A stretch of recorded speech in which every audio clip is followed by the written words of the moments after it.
नमस्कार दोस्तों। वैसे तो भारत में कई सारे राज हैं। यहाँ कुछ जियोग्राफिकल कंडीशन है जिनको लेकर जियोलॉजिस्ट से लेकर साइंटिस्ट तक हैरान है। तो ऐसे ही एक जगह है लोणार सरोवर, जो कि महाराष्ट्र के बुल्ढाना जिले में स्थित है। दुनिया भर से साइंटिस्ट और टूरिस्ट इसे देखने आते हैं। चलो तो बात करते हैं इसके निर्माण के बारे में। वैज्ञानिक कहते हैं कि यह झील एक उल्कापिंड के धरती से टकराने से बनी है। अनुमानित रूप से यह 10 लाख टन वजनी उल्कापिंड 22 किलोमीटर प्रति सेकंड की रफ्तार से धरती से टकराई थी, जिसके चलते 10 किलोमीटर के क्षेत्र में धूल का गुब्बारा छा गया था। जब यह धरती से टकराई तो 18,000 डिग्री तापमान उत्पन्न हुआ, जिसके कारण उल्का जलकर खाक हो गई और यहाँ 150 मीटर गहरा गोल गड्ढा बन गया। तो यह झील काफ़ी पुरानी है। 2010 से पहले माना जाता था कि यह झील लगभग 52,000 साल पुरानी है, लेकिन हाल ही में हुए शोध के अनुसार यह झील लगभग 5,70,000 वर्ष पुरानी है, ऐसा माना जाता है। इसकी गहराई करीब 150 मीटर बताई जाती है और इसका व्यास करीब 1200 मीटर यानी 1.2 किलोमीटर है।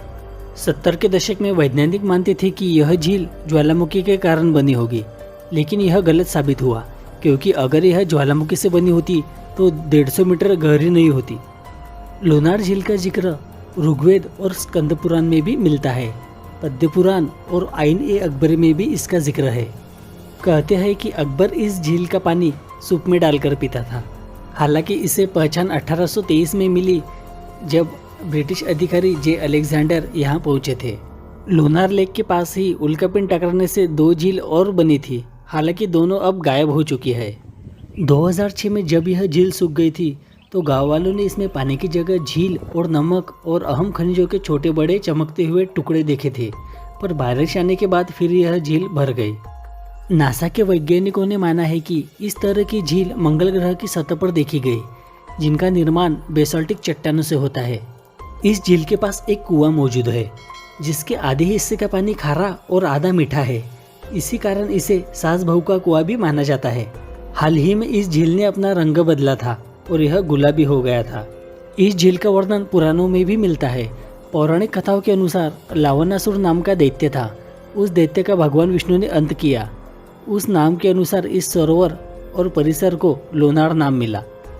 इस झील के आसपास चारों ओर ऊंचे ऊंचे पहाड़ है। पहाड़ पर चढ़ने के बाद उतरकर झील के पास जाने के लिए करीब आधा किलोमीटर का रास्ता तय करना पड़ता है। इस झील के तट पर शिवजी का एक प्राचीन मंदिर है। पहाड़ पर चढ़ने और उतरने के रास्ते के बीच कई प्राचीन मंदिर और खंडहर मिलेंगे, जिसके बारे में कहा जाता है कि 1000 वर्ष पूर्व यादव राजाओं ने इसे बनवाया था। यहाँ जो मंदिर है वो भगवान सूर्य, शिवजी, भगवान विष्णु, माँ दुर्गा और नरसिंह भगवान को समर्पित है। इस झील के पास पहुँचने के लिए कई रास्ते हैं। इससे सबसे नज़दीकी एयरपोर्ट औरंगाबाद है, जो कि 150 किलोमीटर की दूरी पर है, और सबसे नज़दीकी रेलवे स्टेशन जालना है, जो कि 90 किलोमीटर की दूरी पर स्थित है। तो अगले वीडियो में मिलते हैं दोस्तों किसी नई जानकारी के साथ, इसलिए लाइक, सब्सक्राइब और शेयर करना ना भूलिएगा।